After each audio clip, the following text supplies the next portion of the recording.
what I'm going to do now with that, and that's enough provocation, I'm going to introduce our my two colleagues, not hold them at all to some of the ideas and provocations I have put on the table, but as I promised, I want to haunt, and I aim to haunt a little bit and provoke even anger with these opening scene setters. Let me transition to our panelists today, and again, we're going to go in the order that I'm going to briefly introduce them, and then we're going to give them about 5 to 8 minutes each to put some ideas, their own ideas and questions on the table, have a little tete-a-tete between us on a question to let them respond to one another, and then we're going to open it right up to Q&A to get the virtual audience involved in the conversation. So first in the hopper here is our dear friend, the Honorable Mr. Matt Armstrong, who is former governor of the United States Broadcasting Board of Governors. And playing cleanup for us in our 3-part offerings will be our other friend, Mr. Thomas Evans of the Joint Staff J39, Joint Information Operations Warfare Center. Our question on the table again is, what is strategic influence? What does it do for us what has it done for us lately? Maybe I might add to that. And with that, Matt, the microphone is finally over to you, sir. Thank you, Dr. Wilson. Thank you, everyone, for setting this up and having this conversation. Since I've got 8 minutes, although my clock hasn't started, which I'll take that advantage, I want to respond to one of the provocations from Dr. Wilson, and that was what I heard as a parceling of the term influence, because it made me think of the phrase, I inform, I do not influence, which is a magical ability. And so everything we do is going to be an act of influence, whether it's a negative act or a positive act, whether it is through combat force as deployed, as utilized, as employed, or as aid, or as anything else, or even simply a statement or the lack of a statement. So that's the first provocation. And then the other, and this happened, I may have missed this jumping in a bit late, but there was a provocation in our briefing, our pre-brief, about regaining the initiative. And I don't know, Dr. Wilson, if you had made that comment, but I would argue that we haven't had the initiative for many, many decades. In fact, we are inherently reactive, and it seems to be that most of our policies tend to be simplified to 2 words: stop it, where we are attempting to defend the status quo ante, and we are continually failing to acknowledge the opportunities that are exploited for our adversaries, which takes me into the point more of the subject of this conference, and that is the elements of influence, whether you call it whatever you want to call it, hybrid warfare, regular warfare. I prefer political warfare. But one thing I want to emphasize is that this stuff is not new. It's cheap, and our adversaries would be stupid not to do it. And so for us to think it is so foreign and unusual is really our fault, not theirs. It is potentially a lot more effective than combat force, and it is a heck of a lot cheaper. And it is a lot less destructive, which means after you win, whatever winning looks like, it's a lot less time and cost to get back up and running. So I'm reminded of George Gallup, a comment he made in 1962 when he said, a country lost to communism is lost just as much as if it had been invaded. In fact, arguably, I just paraphrased, I realized it wasn't verbatim, but that was the sentiment. Arguably, it's actually more lost because it is owned. You don't have the same concept of an occupied population. So let's think about this in terms that's more comfortable to the SOF community, and that is by, with, and through.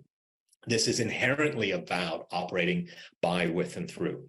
So getting more into why am I part of this conversation is that I'm looking at there has been a gross militarization of our policy. This is, again, decades long. I would peg it to at least 1952, maybe 1950, somewhere around there, where it's military first. For example, we're in this conversation.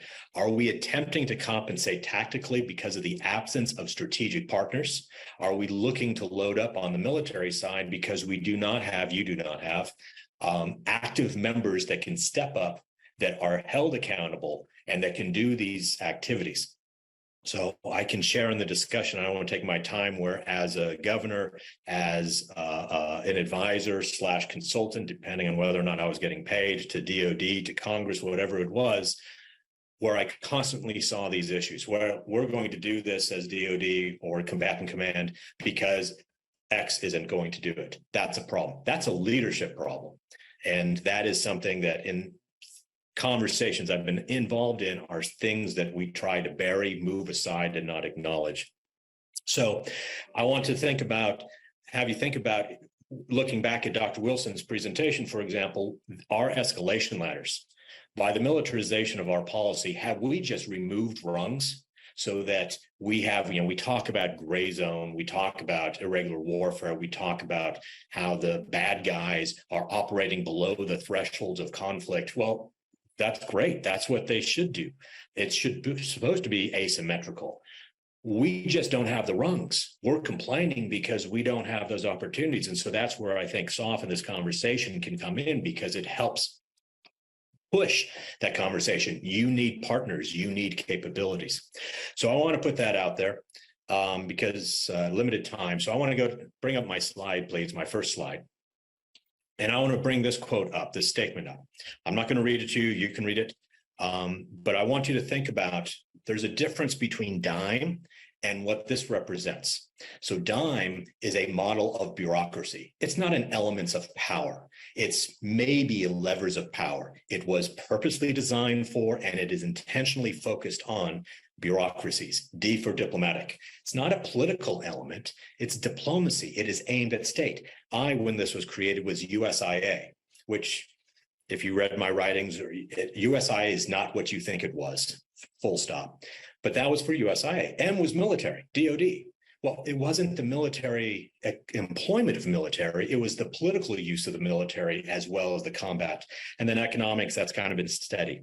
So this quote is actually a byproduct of a model, combat economics, political and psychologic.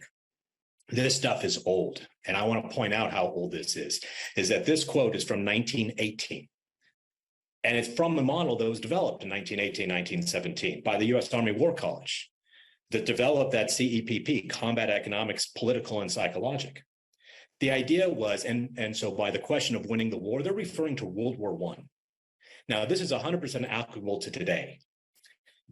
Do we realize that? Do we pull this in? There was, and I should have looked this up before, there was a group within PSYOP that was creating these giant books, research projects, and I'd heard that they were going to be disbanded, and they were providing the technical information, the detailed information on these cultures, on these societies, so that you could essentially get into this quote and dive into it, by, with, and through. Which brings me into another part of another provocation is think about the combat commander. Is the PAO, does the JAG, or does the PSYOP officer have the ear? Where's the PSYOP officer on that? And this goes right into Dr. Wilson's question about influence. Is it the PAO who's engaging the American audience? Is it the JAG? Hey, what's legally permissible? Now, what's legally permissible may not be what you should do. So next, let me go to the next slide because I want to be mindful of time here. Next slide, please. So this slide is you don't have to read it. It's small. It's over 110 years old. But this is an idea of that prior combat economic, political, psychologic model, how it breaks out. And if you can read some of it, great. You can see the actual granularity, and you can, this may be a foreign concept to some people today, but this is the way we used to think about it. Now, did we continue to think about it? No, it kind of broke apart. So just talking about the right tool for the right purpose and the idea of influence. And what does escalation look like? And are we thinking about what we want our end state to be? Can we bring up the video? And go and play.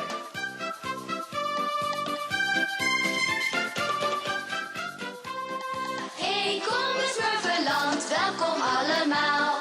Ja, kom naar Smurfenland, een land van pracht en praal.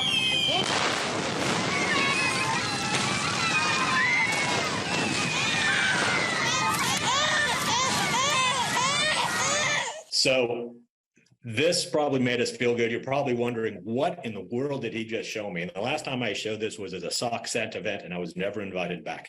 But the point of, and that was 14 years ago, the point of showing that is that this was actually an intended communication by some people that thought that utilizing the Smurfs would help prevent carpet bombing. This was a UNICEF message trying to say carpet bombing is bad. Now, I would argue that they were not speaking to the right people. So this is a lesson in communications that probably the people they need to speak with, it was not effective, because we probably saw this cartoon and thought this was great.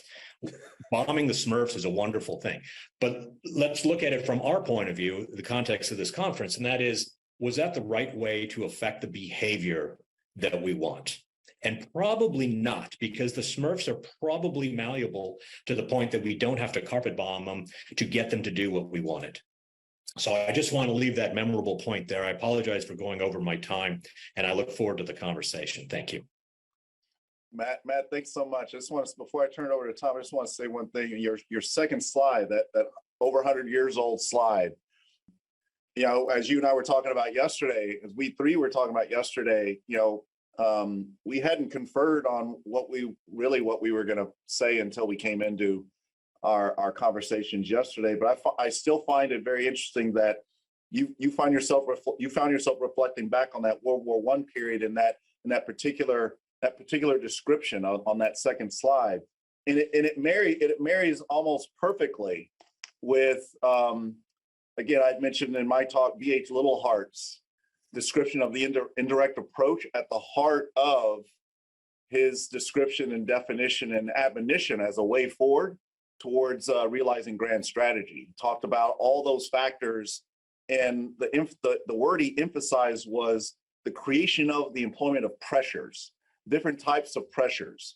which really, I think, really is a wonderful word that lives in that gray space that perhaps we've bureaucratically created between the purposes of power and influence, and therefore, and then and only then, the meaning of different tools and toolcraft and instruments of force, that sense of what kind of pressures. The SOF community is rightly in our reconsideration and rediscovery of self for a fourth age of SOF, for nation, not self,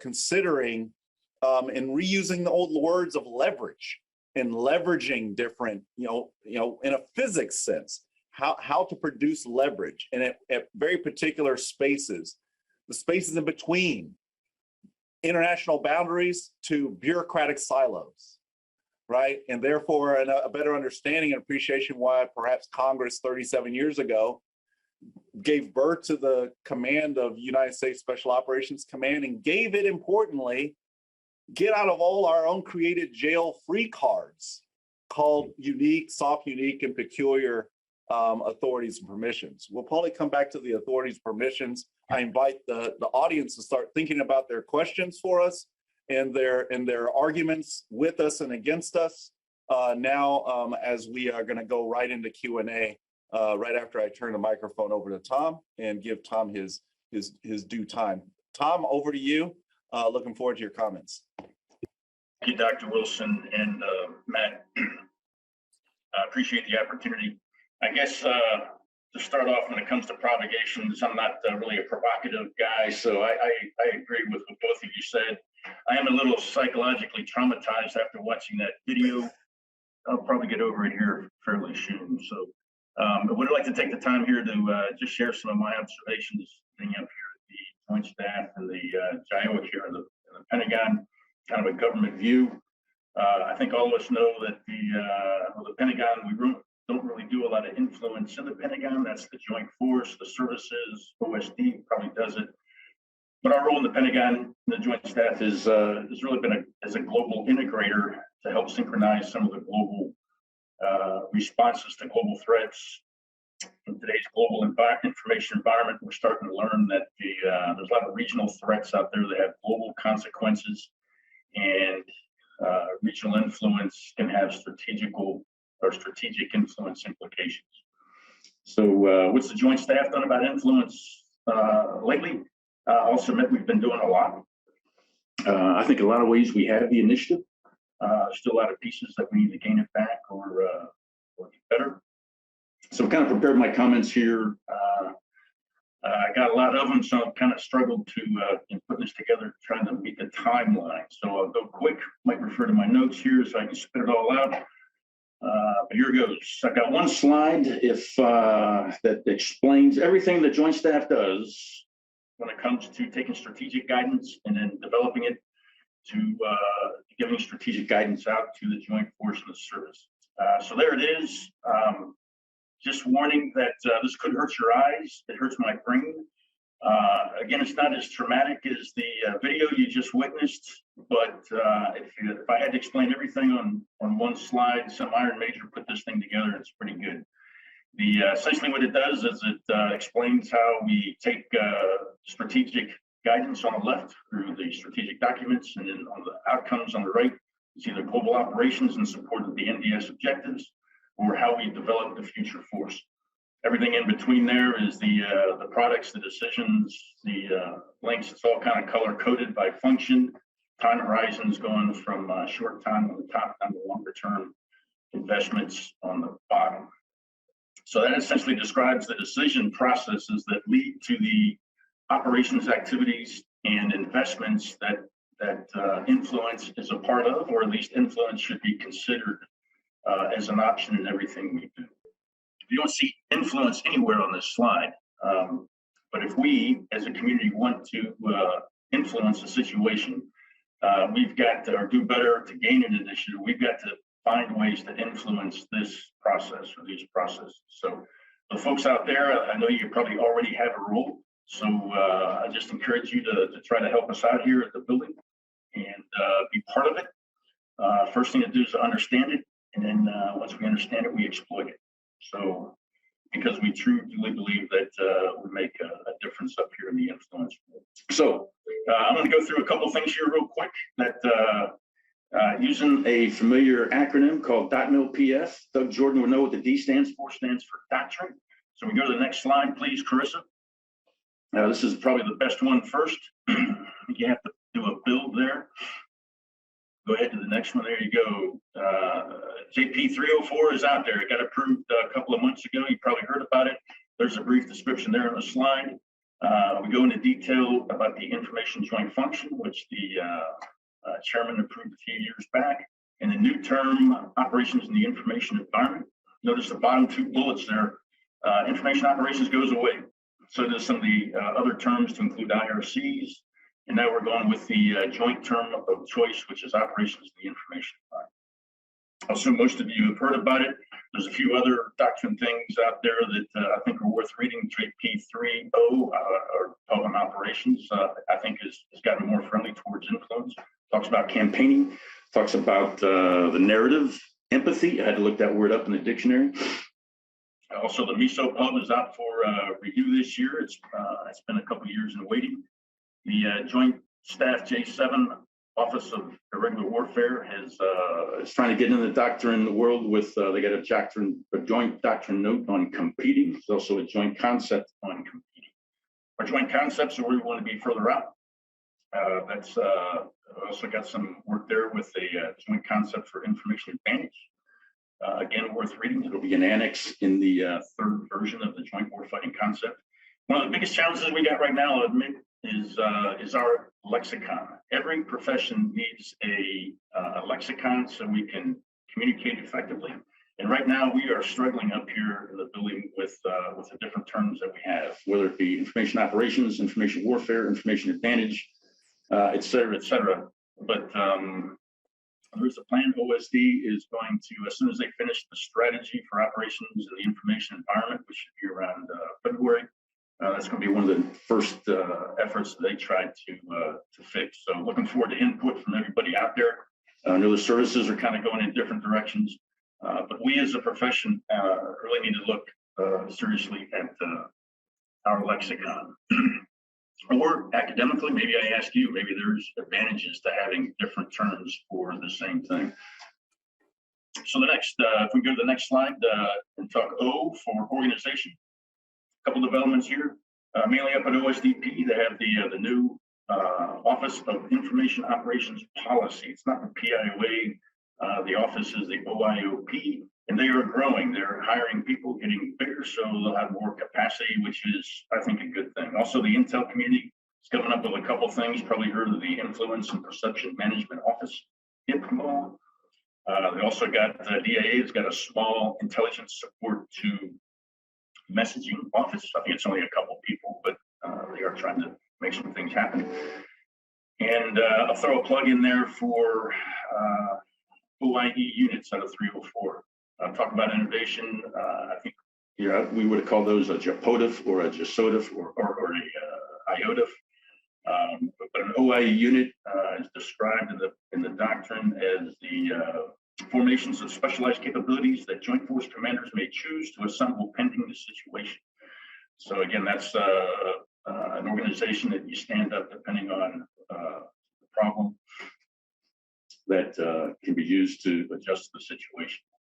Go ahead to the next slide. We're into the T. I see you only have 44 seconds left.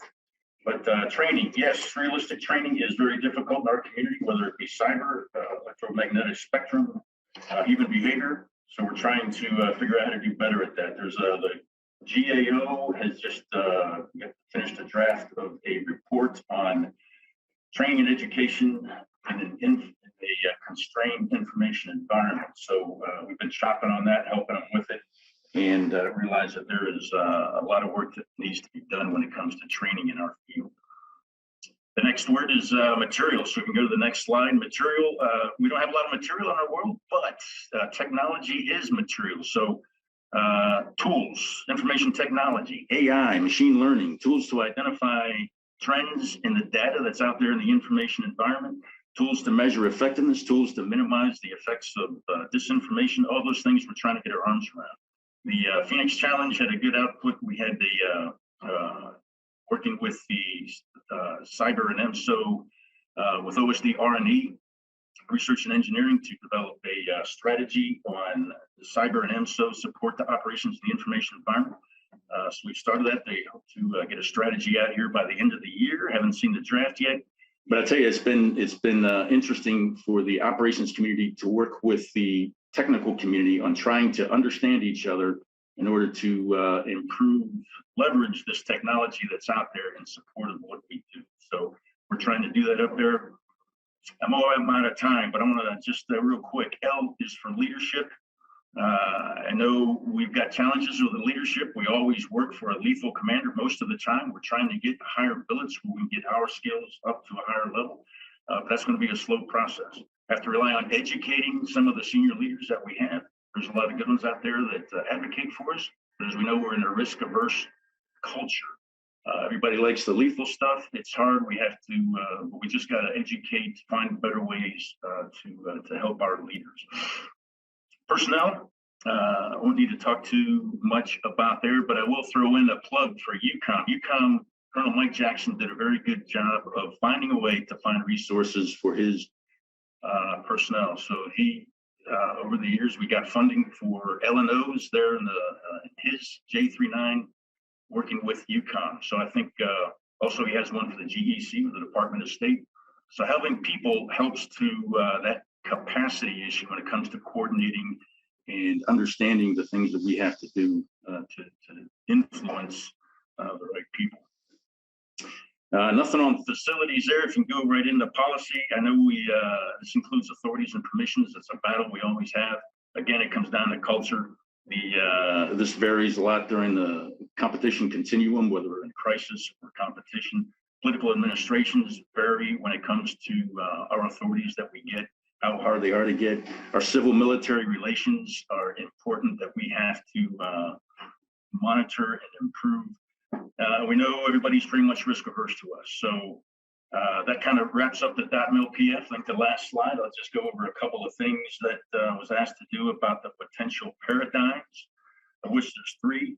I think we already talked about the strategies that we're trying to improve. A lot of talk up here in the building about messaging. And we know the MISO community does a lot of that. It's the public affairs. But when it comes to messaging at the strategic level, it's there's a lot of discussion up here on it. But how we do it how we synchronize it, who's in charge. Those are challenges we face every day. So I can talk more on that in the question and answer period. But when it comes to developing and synchronizing the narrative within DoD, that's kind of in our wheelhouse, and we're trying to get better at it. Strategic alliances, as mentioned by with and through information sharing, as we witness here on TV, is a big thing. And information sharing takes, again, risk averse, but it's also time consuming to downgrade a lot of intel that's out there and then be able to take the risk of sharing it with our partners and the media. And then cost differentials. I think we impose costs through our OPSEC and our MILDEC, our conceal and reveal. We're trying to, I think we're doing a little bit better at that, especially here with the JSOU and the Joint Staff. And then we save costs by improving our ability to understand different audiences, improve our decision-making with all that data that's out there, and then getting better at leveraging information whenever possible. So those happen to be the three primary tasks of our new joint post, JP 304. And that pretty much concludes what I have to say. Sorry for going over time. Tom, no apologies. Your moderator set the example of time is relative, right? We're going to command and control time here. Thanks so much for putting that on the table. I'm not going to say much about it now, but that slide you showed, the JSCAP process slide that you showed, and your emphasis on we got nowhere in there is influence explicitly laid out in any of those blocks in block and tackle charts, but we have to work together to actually influence that process. I guess I just lied. I am going to say what I was going to say. I'll say it now. Very, very, very interesting, very haunting. My conversation, I think I probably mentioned PRC, the peer competitor, the real one, once. Yours focus more on the adversary, which is us, and our challenge of our first essential set of battles that must be waged and won, the ones within. And boy, it seems pretty daunting. You know, those who have been on the planet long enough to go through a couple of cycles of these continuity and change moments know just how difficult and daunting it is to actually win those first, second, and third battles internal to self. And to do so again in a manner now, what is different about this cycle of change, I would offer, and other scholars offer, that makes this time unique in recent and long history, the accelerated pace and the compounding characteristics of the change that we're under. We just, in our past cycles, you know, I've been in the profession for at least 2 cycles myself, so dating myself. This one's different because we're not gonna have the time to play a catch-up game, right? Where we're focused internal to ourselves.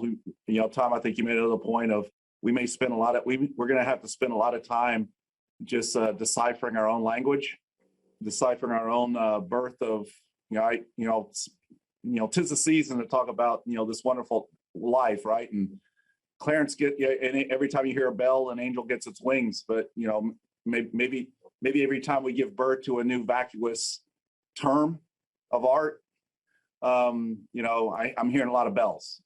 So we're last cycle, we spent half a decade trying to unroll and unwrap ourselves in, what we meant by when we said operations of war, operations other than war, military operations other than war, range of military operations, range of military activities. That took us to the 2000s.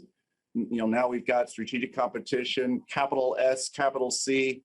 Can't use those anymore, but I can still talk about competition in the strategic realm as long as I don't use capital letters.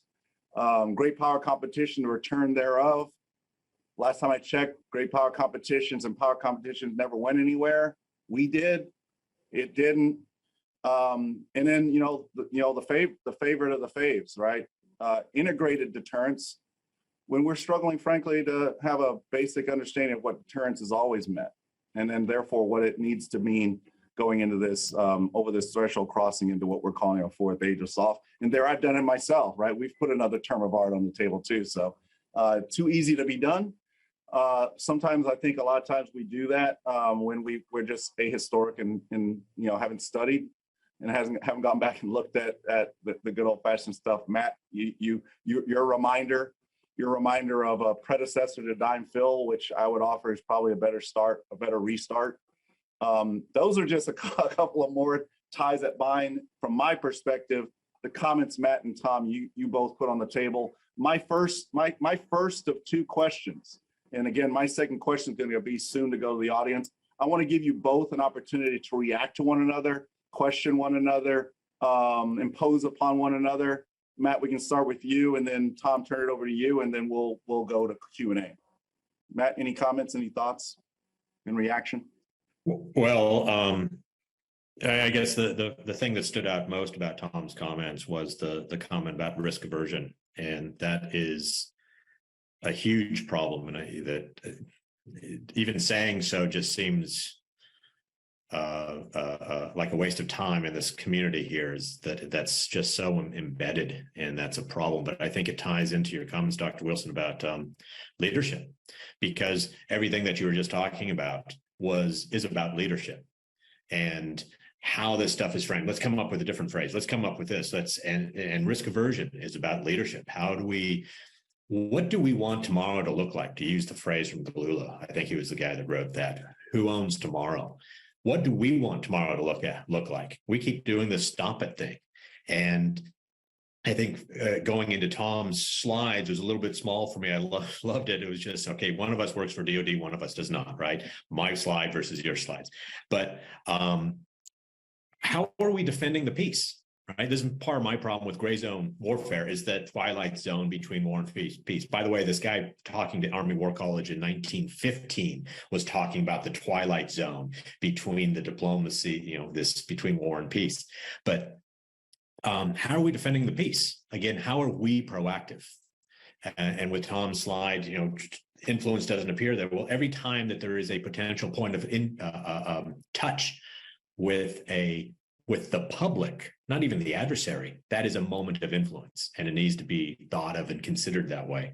And then I guess another point, and this is not within Tom's presentation as far as I saw, but it should be, is what's this concept, since we're in the SOF community, what's the concept of foreign internal defense? Have we defined that so incredibly narrow? For example, when I was at the Broadcasting Board of Governors, I argued constantly that that VOA operating in Africa, for example, or in the PACOM AOR, is about foreign internal defense. It is about building the capacity against the adversarial activities, exploitation, and all that.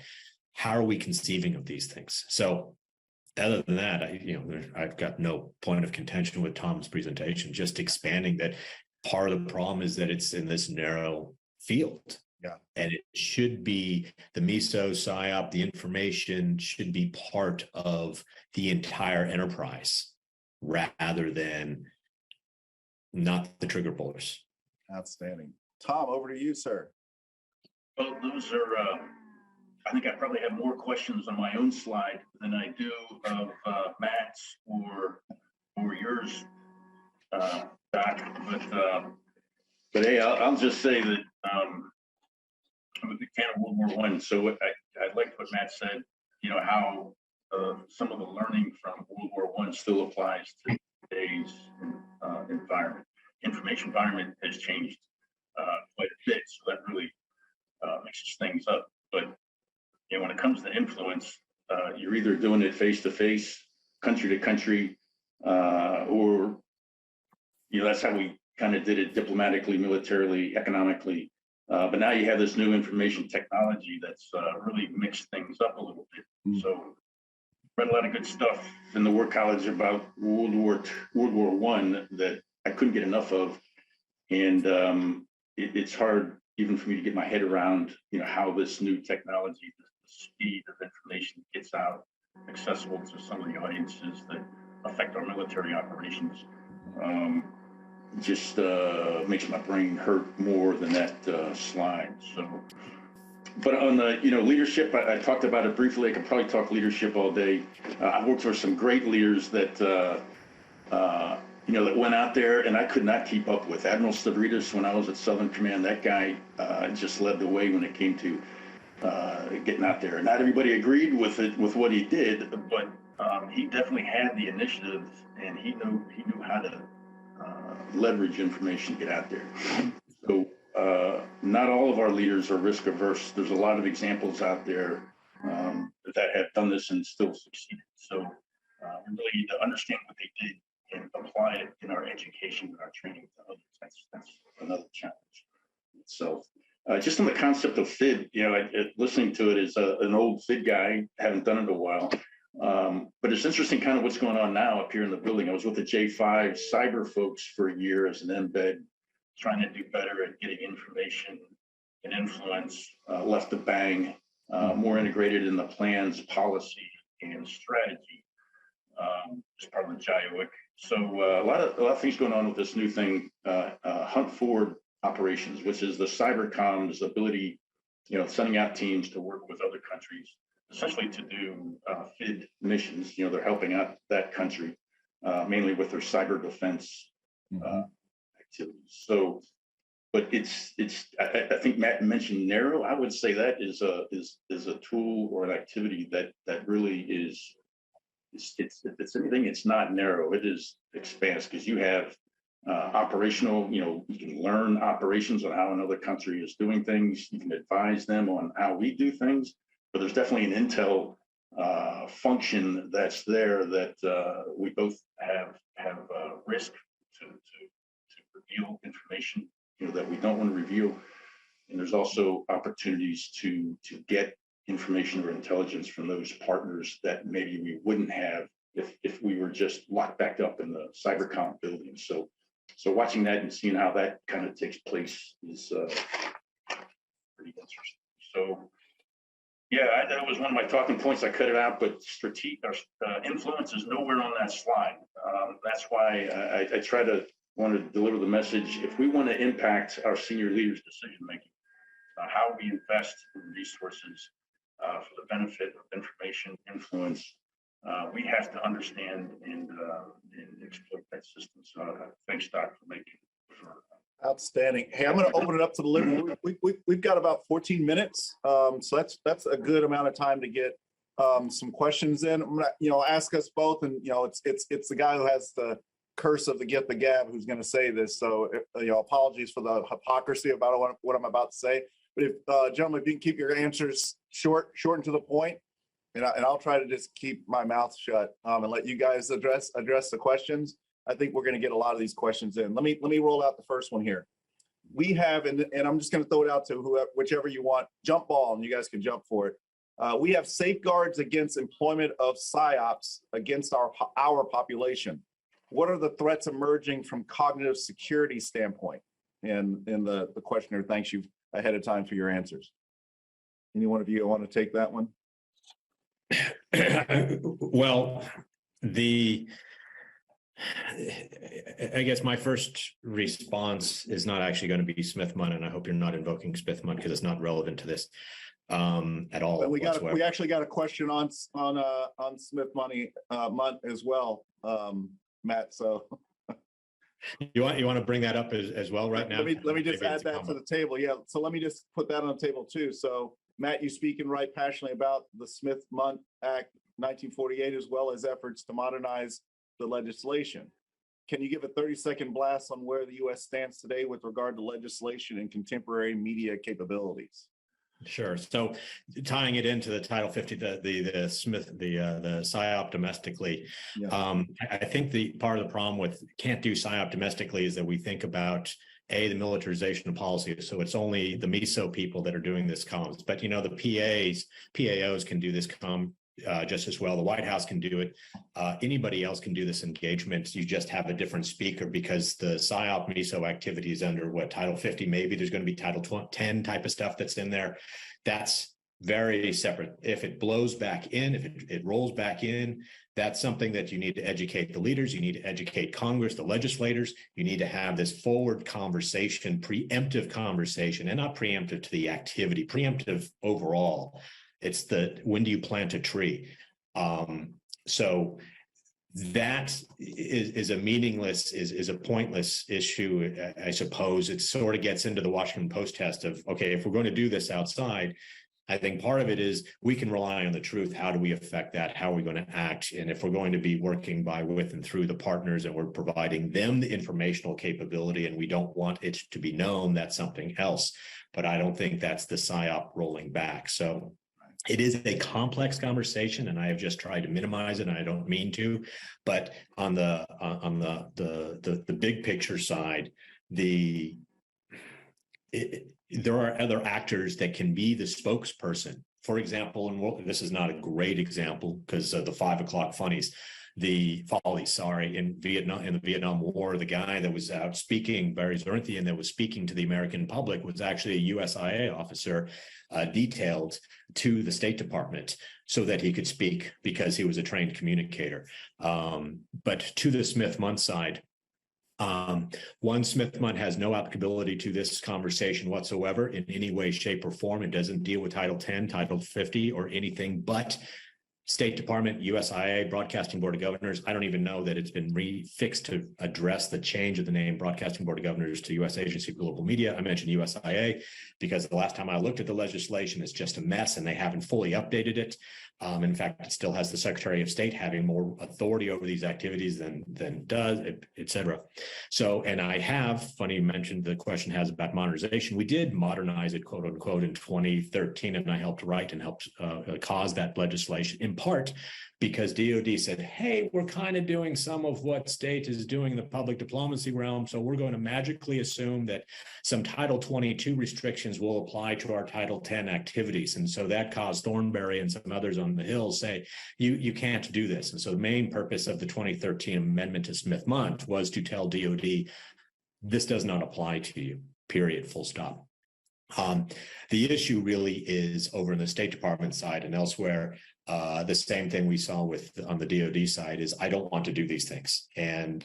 But we need to go back, and what you think is the firewall and what has been written about by law review articles that have just done a terrible job is that what you think of the firewall was actually an effort by Senator Fulbright in 1972, later in Senator Zorinsky in 1985, to actually shut down these activities.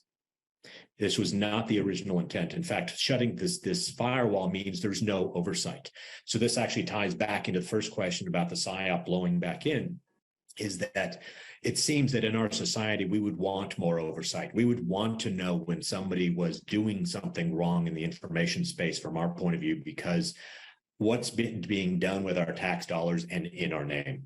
And so, anyway, I'll stop there. So there's a complex thing that so many legislators don't understand what this is about, and so many leaders don't understand what this is about, and that just makes for a really bad problem. And it also means there's this lack of oversight, lack of understanding, lack of appreciation. So when something goes wrong, it may go really wrong, or somebody's just going to walk away because they know that they're going to get whacked by their boss.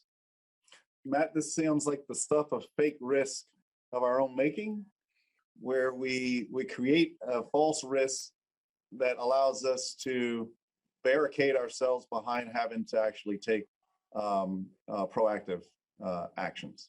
And the other thing to think about the Smith-Mundt Act is that it really was, it would have been passed in 1947, but it really was the first legislative response to Russian political warfare against U.S. interests. Yeah. And that's been completely forgotten. Yeah. It was to get us out there to counter disinformation, prevent misinformation, undermine the impacts, as well as foreign internal defense.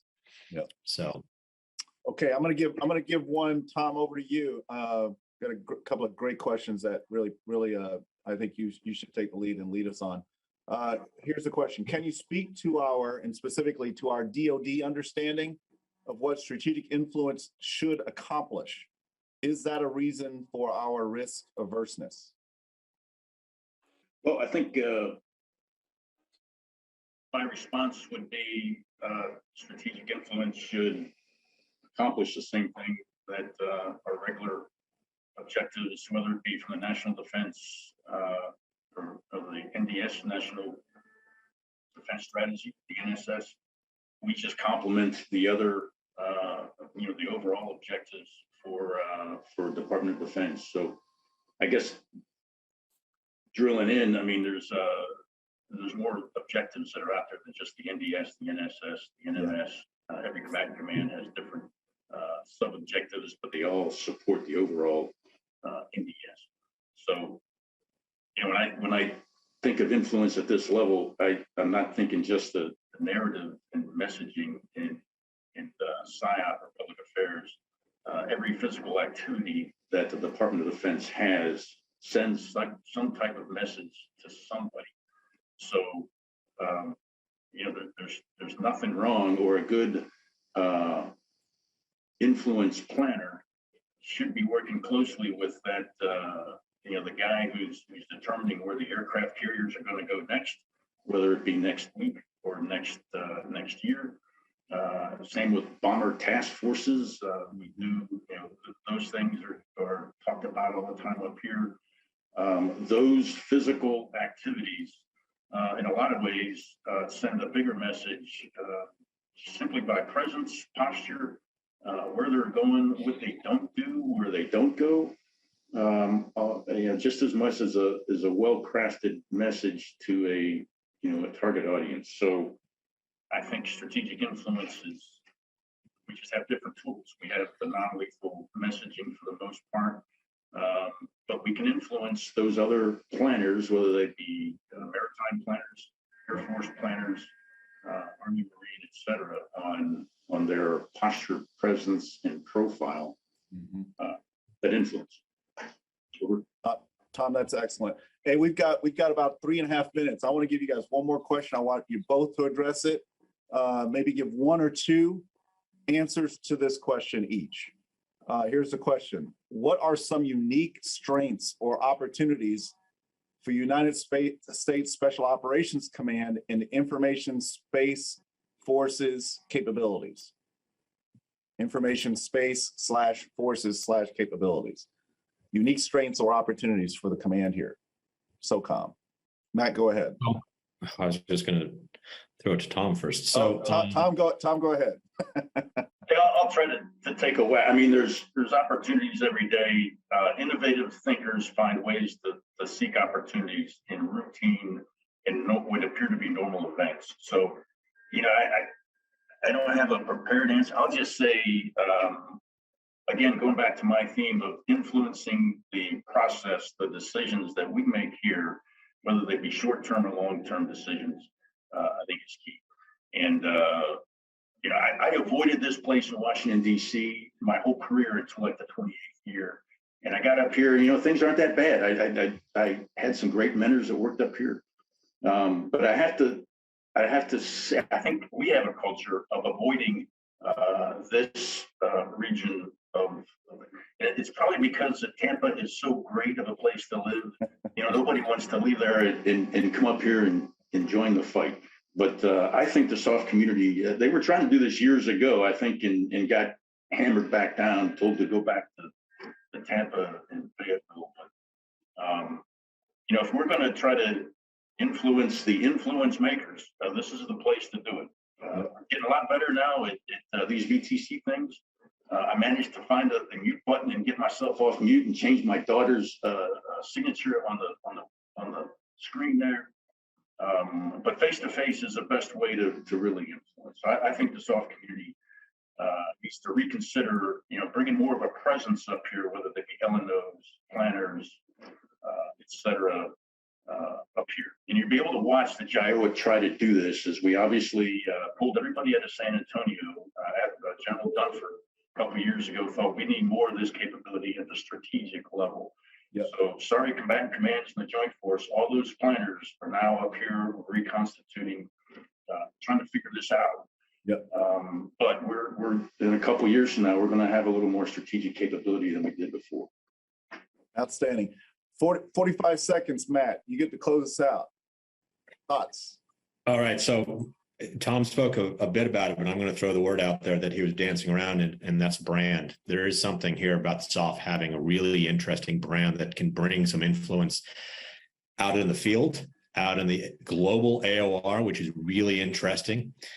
but also in DC, because as I mentioned earlier, there's a real problem with understanding what are the capabilities, what are the missing rungs on the escalation ladder that SOF can actually help, not necessarily fulfill, but help rebuild and help make the argument why they're necessary so that you don't have to do SOF. I mean, we can even talk about tempo and things about that and how you can displace these activities. So I think the brand is that thing, and then that really breaks down again, going out in the field and working with partner nations as well as potential adversaries, those areas that are where SOF is about to go. For example, I used to say the BBG with its domain was those places that SOF has been, will be, or is, because those are the trouble places. And so that's where SOF has, again, this opportunity for engagement.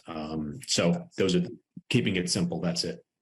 Matt, Tom, thank you so much. I'm getting the hook here, as you can imagine. I want to thank you both again for a very vibrant conversation, great ideas on the table. Gentlemen, I think we've done our job for the conference, certainly for our panel of putting some ideas out there, some questions, addressing some, putting others on the table, and provoking. Good luck and Godspeed to you both. Hopefully you can stay on board at times through the next 2 days to continue to enjoy the event. And with that, I'll turn it back over to our Master of Ceremonies. Over to you, Doug. Thanks. Thank you. Well, that brings our first panel to a close, and definitely the scene is set. I'd like to thank Dr. Wilson for conducting this first panel. And again, my thanks to the Honorable Matt Armstrong and to Tom Evans